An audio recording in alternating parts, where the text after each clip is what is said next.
नमस्कार, आप देख रहे हैं सी न्यूज भारत। मैं हूं आपके साथ स्नेहा सिंह। वक्त हो गया है न्यूज आवर का।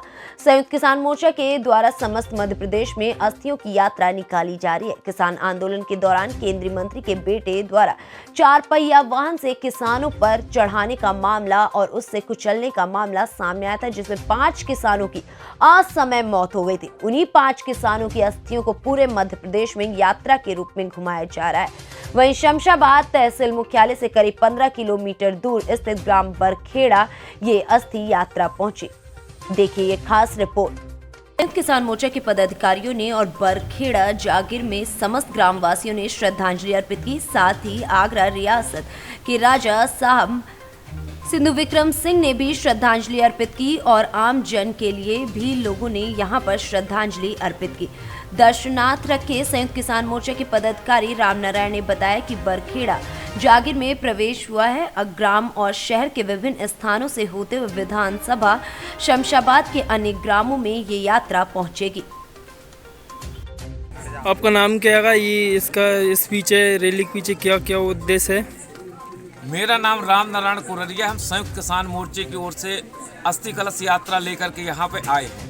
इस अस्थि कलश यात्रा का मुख्य उद्देश्य ये है कि जैसा कि हम और आप जानते हैं कि इस देश को बचाने के लिए, इस देश की रोटी, इस देश का खेत, इस देश के किसानों को बचाने के लिए हिंदुस्तान का किसान 1 साल से आज़ादी की दूसरी जंग लड़ रहा है, जिसमें 750 से ज़्यादा किसानों ने शहादत दी है। ये 4 जो किसानों की अस्थि कलश यात्रा जो आपके यहाँ पे आई है, इन्हीं मांगों को लेकर के ये संघर्ष कर रहे थे। और हमारे देश के केंद्रीय गृह राज्य मंत्री अजय मिश्रा और उनके बेटा और उनके साथियों के द्वारा जो किसानों की हत्या की गई, उस अस्थि कलश को लेकर के हम लोग घूम रहे हैं। हमारा मुख्य मकसद ये है कि इस देश के केंद्रीय गृह राज्य मंत्री अजय मिश्रा को तत्काल मंत्रिमंडल से बर्खास्त किया जाए। 120 के तहत उन पर जो मुकदमा कायम है, उनकी गिरफ्तारी होना चाहिए। और इस देश के अंदर जो तीनों कृषि विरोधी जो कानून हैं, जिनकी घोषणा वापसी की घोषणा की गई है, लोकसभा राज्यसभा का तत्काल सत्र बुलाया जाए और इस कानून को रद्द करने के लिए आगे कार्रवाई शुरू की जाए। इस देश के 750 से ज़्यादा किसानों की जिनकी मौतें हुई, जिन्हें शहादत दी है, हमारे देश की संसद के अंदर श्रद्धांजलि सभा आयोजित की जाए। और ये जो किसानों की शहादत है, इन किसानों को शहीद का दर्जा दिया जाए। प्रधानमंत्री इनके परिवार से माफ़ी मांगे, इनके परिवार के सदस्यों को नौकरी दी जाए और इनको मुआवजा दिया जाए। और इस देश के किसानों को उनकी जो फसल है, उस फसल का जो दाम है, MSP जो है, वो डॉक्टर स्वामीनाथन आयोग की जो रिपोर्ट है, जो सिफारिश है, C2 फार्मूला के तहत तय की जाए।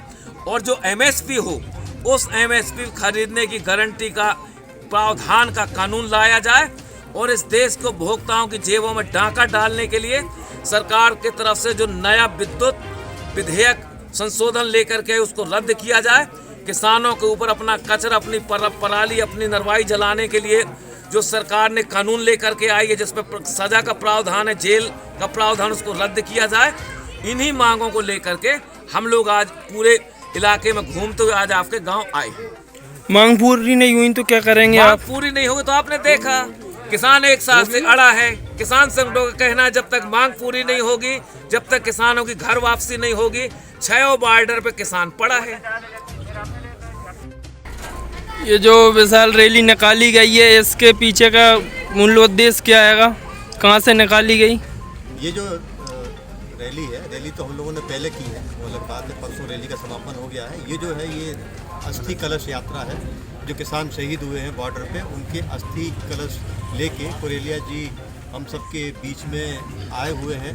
और हम सब इनको बहुत बहुत धन्यवाद देते हैं कि इतना लंबा सफ़र करके कई ज़िले, कई गांव की बॉर्डर प्रदेशों को पार करते हुए आज अपने बरखेड़ा गांव में पहुंचे। हम इनको बहुत बहुत धन्यवाद करते हैं। और ये हमें प्रेरणा देते हैं कि कैसे लड़ाई लड़ी जाती है। जैसे उन लोगों ने बॉर्डर पे रुक के रात में, दिन में, बरसात में हटे नहीं हो, लगातार लड़ते रहे। उसी तरह से हमें अपनी लड़ाई यहाँ बरखेड़ा से शुरू करनी है। कोई भी चीज़ में, चाहे बीमा की मांग हो या मुआवजा की मांग हो या नहर की मांग हो, उद्वन सिंचाई परियोजना की मांग हो, हर मांग को हम अड़ के, डट के, धरना दे के हासिल करेंगे। हमने विदिशा से सी न्यूज संवाददाता अक्षय चौकसे की रिपोर्ट।